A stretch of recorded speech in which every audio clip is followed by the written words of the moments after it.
Evlilik müqaviləsindən danışırıq. Yəni nikah müqaviləsi. Pərvanə xanım, nikah müqaviləsi deyərkən çoxumuz sadəcə evliliyi başa düşürük, amma əslində nikah müqaviləsi nədir və şərtləri hansılardır?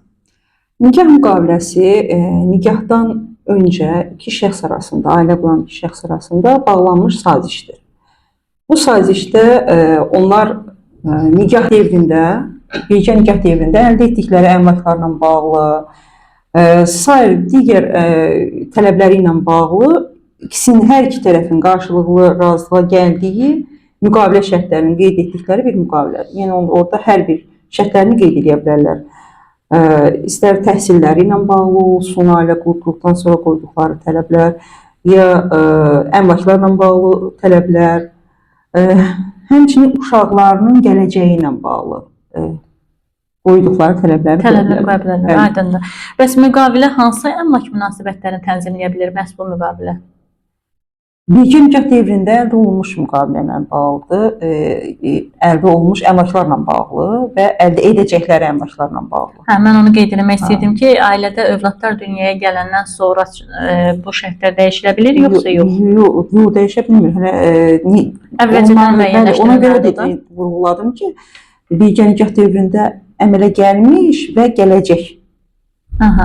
Bəs nikah müqaviləsinin şərtlərini sonradan dəyişmək və ya ləğv eləmək mümkündür? Yəni könüllü əsaslarla belə bir şey ola bilər? Nikah müqaviləsini o halda dəyişə bilərlər ki, xanım ya qarşı tərəf sübuta yetirsin ki, nikah müqaviləsini bağlayanda buna psixoloji təsir olub, şiddət uygulanıb, yəni bu özündə olmayıb, orada elə bir şərtlər qeyd oluna bilər ki, faktik olaraq bu şərtlər qeyd olunmamalı idi, ona zidd olan bir şərtlərdir. Amma xanım məcburiyyət qarşısında qalıb, hər hansı bir hədə ilə, qorxu ilə o barışıq sazişini bağlama məcburiyyətində qalıb. Bunu necə sübuta yetirə bilər? Həmin ərəfədə xanım, yəni bunu məhkəmədə mübahisələndirir, həmin devirdə olan psixoloji sarsıntılarla bağlı əgər hər hansı bir dəstək almışdırsa, həmin sənədləri təqdim etməklə sübuta hər hansı bir tibbi sənəd vasitəsilə və ya şahidlərlə. Həmin ola bilər ki, onun yaxın 3 şahidi var, faktik olaraq bunun yaşadıqlarını görüblər.